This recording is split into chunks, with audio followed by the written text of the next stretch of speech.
पहिला आपण आम्हाला एक झाड दिलं होतं पांढरी त्यांच्या जोडीदाराला 2 दिले होते. 2 झाड दिले तर त्या झाडाचा असा चमत्कार झाला. मामा सांगितलं तर मी सांगून लोकांना विश्वास येत नाही. मामा सांगा तर तुम्ही झाडाचा काय चमत्कार झाला.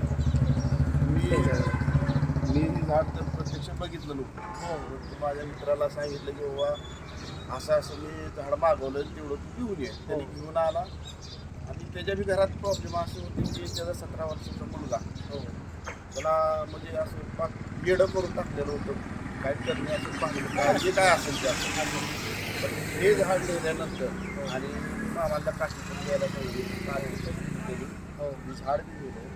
झाड लिहिल्या लिहिल्या घरी त्याच्या इतकं म्हणजे उथल निर्माण झाली की बोलायचं काम नाही.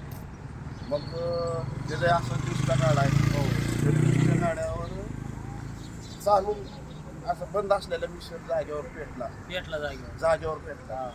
आणि घरात जनावर होती, गाय होती, शेळ्या होत्या, अजून काही हे असतं तर ते असे उधळायला लागले जागेवर उठलाय. हा उधळत होती इकडून तिकडं रोज असं करत नाही कसं काय आज कसं केलं. हे झाड जिथं लावलं हो तिथं ते झाड जगलं नाही.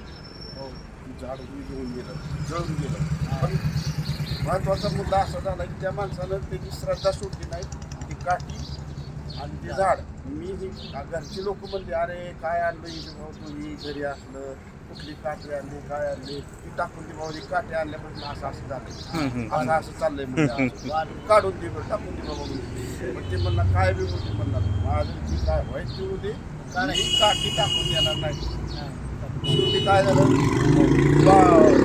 झाडं जळाली पण तो मुलगा एकदम शांत झाला.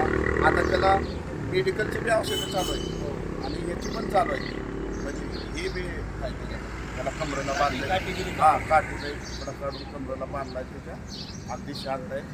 त्याचं जवळ गाव आहे त्याचं. आता तिथं त्याने आहे व्यवस्थित आहे. मुलगा एकदम व्यवस्थित हा मुलगा व्यवस्थित आहे. उतल घराची सगळी बंद झाली सगळं बंद सध्या झालं. बंद झाली. फक्त पांढरीची काठी देते मित्रांनो आणि झाड देतं. पण काय होतं मित्रांनो काय काय हे झाड आहे निगेटिव्ह ऊर्जा ओढून घेतं आणि काय असेल ते असं सांगतो शकत नाही आपण काय बोलतं ते. झाड किती मरतं पण ते एरिया एकदम स्वच्छ करतं. ती गोष्ट खरे हां खरे स्वच्छ करतं ती एरियातला. पण एखादं पहिलं जर झाड मेलं तर परत दुसरं झाड नेऊन लावायचं. तिथली 100% ऊर्जा चांगली येते. आणि पांढरीचं झाड आणि काळी तुळस 100% दारात राहावे. त्या घरामध्ये सुख समाधानी लाभते मित्रांनो. असं पांढरीचं झाड आहे ओरिजिनल ही झाड आहे. कोकणामध्ये आम्ही गेलेलं आहे जंगलात गेलेलं आहे तळ कोकणात बघितलेलं आम्ही डोळ्यानं. त्याच्यात काही बदल नाही. याचे नाव अलग असू शकतात पण रिजेक्ट ह्याचा हीच झाडाचा आहे. जेवढा होईल तेवढा व्हिडिओ शेअर करा लाईक करा घंटीचं बटन दाबा. मी ज्यावेळेस काठी वापरायला लागलो हो माझा आत्मविश्वास वाढला. हो आणि जिथं आपल्याला आपलं यश येत होतं हो तिथं थोडं यश चालू यायला झालं. ही गोष्ट खरी. चला नमस्कार नमस्कार जय